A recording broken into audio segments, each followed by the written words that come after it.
Como se não bastasse o descaso do poder público de combater e de conter o coronavírus no estado do Rio de Janeiro, especialmente em favelas e regiões periféricas, agora a gente tem tanto o governo do estado do Rio como a prefeitura da cidade do Rio de Janeiro flexibilizando as medidas de isolamento. Esse é o jornalista Marcos Furtado. Ele mora no Rio de Janeiro e faz reportagens sobre educação, especialmente sobre as favelas cariocas. A gente decidiu fazer uma ponte aérea virtual de nossas casas aqui em São Paulo até o Rio para entender como estão as coisas por lá. Vambora?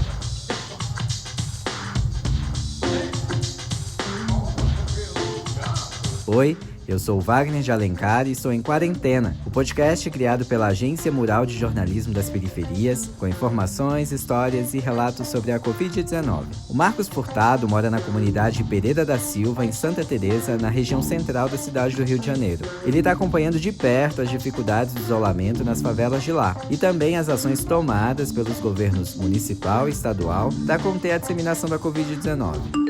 É muito curioso você falar sobre isolamento morando em favelas e regiões periféricas. Eu fico olhando às vezes reportagens, vendo reportagens em jornais que falam sobre os benefícios do home office, mas sempre de uma perspectiva de quem mora no centro, de quem mora, né, em áreas que contam com serviços públicos de qualidade e até serviços particulares também, porque eles têm dinheiro. Agora, quando você olha para as favelas, você vê uma série de faltas que existem aqui, faltas históricas que acabam que nesse momento da quarentena parece que veio uma lupa e aumenta essas faltas e a gente sente mais essas faltas agora. Assim como em São Paulo e outras capitais do Brasil, o governo do Rio vem flexibilizando o isolamento social. Na semana passada, por exemplo, foram registradas filas e tumultos em algumas regiões de comércio. Apesar disso, o número de casos da Covid-19 no estado só cresce. De acordo com a Secretaria Estadual de Saúde, até o último sábado, dia 13 de junho, eram 7.417 mortes e 77.784 casos confirmados. Outra questão problemática no Rio de Janeiro envolve o atraso na entrega dos hospitais de campanha. O governo falava que iria inaugurar o hospital em data X, chegava a data X, eles adiavam. Aí botavam na data Y, chegava a data Y, botavam para uma data Z. E não tinha inauguração. Isso virou motivo de piada aqui no Rio de Janeiro. Os apresentadores dos telejornais locais perguntavam: gente, quando que vai ser inaugurados esses hospitais de campanha? Serão inaugurados só quando o coronavírus acabar? De acordo com a Agência Brasil, dos 7 hospitais de campanha previstos pelo Poder Público do Rio de Janeiro, apenas um estava funcionando até o dia 9 de junho. O Marcos também menciona a questão do racismo, que sempre esteve presente, mas agora, na pandemia, infelizmente não vem sendo diferente.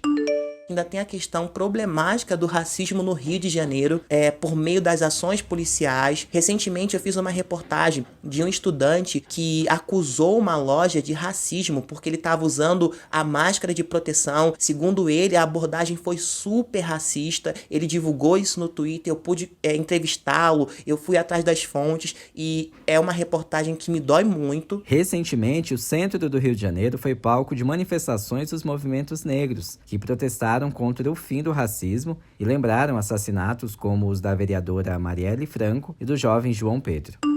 Esse é um verdadeiro vírus que precisamos combater, faz séculos e a gente não combate. E agora, com essa questão da Covid-19, da pandemia, isso fica muito mais evidente. E aí eu te pergunto, onde será que a população é mais vulnerável? Será na Zona Sul? Será nos bairros de pessoas mais brancas? Ou será nas favelas e regiões periféricas, sem infraestrutura, sem saneamento básico, sem uma educação de qualidade? Porque nesse momento de ensino à distância, em que a Secretaria de Educação, pelo menos a Secretaria de Educação aqui do Rio, oferece o ensino à distância, nem todos desses estudantes têm condições, têm internet, têm equipamentos para estudar. Como que será? Onde será que vai estar a maior vulnerabilidade? Nos bairros mais brancos ou nos bairros mais pretos? E por isso que eu falo, a gente tem que combater o coronavírus, mas também tem que combater o vírus do racismo. Além de apontar todas essas questões, o Marcos também está pensando em soluções. Ele criou recentemente uma cartilha incrível para orientar moradores de favela sobre o coronavírus. A ideia surgiu a partir de um vídeo no começo da pandemia. Lá atrás, quando começou a quarentena, líderes comunitários da comunidade que eu moro, né, Pereira da Silva, eles me pediram para criar um conteúdo, para criar um vídeo que conscientizasse os moradores, para que as pessoas se protejam contra o coronavírus, mas que contemple também a realidade desses moradores, porque não adianta você simplesmente falar, lave as mãos se a pessoa não tem água. Como é que faz? A cartilha Favela contra o Coronavírus foi dividida em 4 partes e ganhou também uma série de 5 vídeos, com orientações do dia a dia.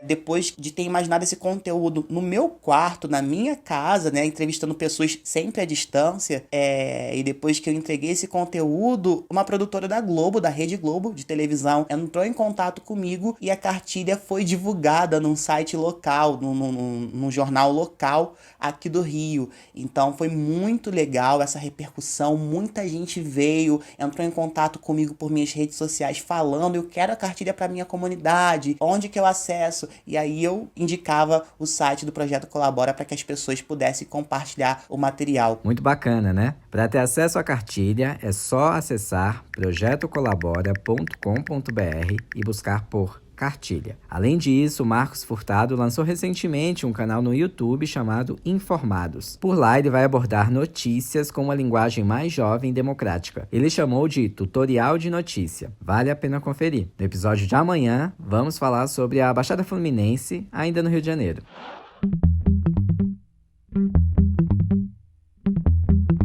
Por aqui a gente segue em quarentena, desejando que tudo isso passe logo. Este podcast contou com a produção de Ana Beatriz Felício e edição de áudio de Juliana Santana. E o apoio é do Instituto Unibanco. Se você, assim como a gente, acredita que este trabalho é importante e pode colaborar, considere apoiar o nosso jornalismo. A gente está com a campanha no site catarse.com/Agência Mural. Acesse outros conteúdos sobre a Covid-19 no site da Agência Mural, agenciamural.com.br, e também no Instagram, no Twitter e no Facebook. Participe enviando seu áudio para o nosso WhatsApp. Anota aí o número: DDD 11 97591 5260. Lave as mãos, se puder não saia de casa e até mais.